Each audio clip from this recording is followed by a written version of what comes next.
పేద కుటుంబం నుంచి వచ్చిన ఆయన స్వయం కృషితో ఎదిగారు. ఎంతో పెద్ద మనసుతో 3 ఏళ్ల కిందట చేపట్టిన నిత్యాన్నదాన కార్యక్రమం ఇప్పటికీ నిర్విరామంగా కొనసాగుతుంది. Congress party Adilabad assembly incharge Kandi Srinivas Reddy America నుండి ఆదిలాబాద్కు వచ్చిన తర్వాత కేఎస్ఆర్ ఫౌండేషన్ స్థాపించి దాని ద్వారా అనేక సేవా కార్యక్రమాలు సాగిస్తున్నారు. అందులో భాగంగానే 3 సంవత్సరాల కిందట ప్రారంభించిన నిత్యాన్నదాన కార్యక్రమం ఎలాంటి ఆటంకం లేకుండా సాగుతుంది. పట్టణంలోని క్యాంపు కార్యాలయం ప్రజాసేవన్ భవన్ వద్ద ప్రతిరోజు ఎంతో మంది ఆకలి తీర్చుతూ వారు ప్రశంసలు అందుకుంటున్నారు. అన్ని దానుల్లోకెల్లా అన్నదానం గొప్పది అనే నానుడిని నిజం చేస్తున్నారు. ఈ నిత్యాన్నదాన క్షేత్రానికి పలు ప్రాంతాల నుంచి వచ్చి ప్రజలు ఇక్కడ భోజనం చేసి వెళ్తుంటారు. అయితే ఇంత మంచి ఆలోచనతో ఇలాంటి కార్యక్రమం నిర్వహించడం అభినందనీయమని కేఎస్ఆర్కు నిండు మనసుతో ప్రజలు అభినందనలు తెలియజేస్తున్నారు.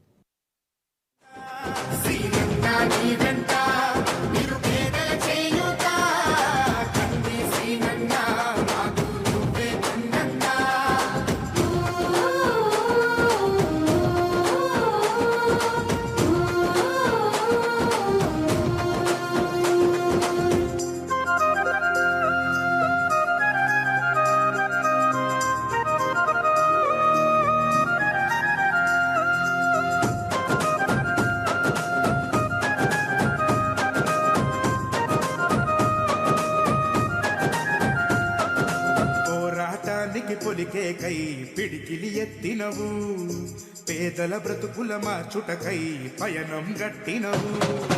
పోరాటానికి పొలికే కై పిడికిలి ఎత్తినవు, పేదల బ్రతుకుల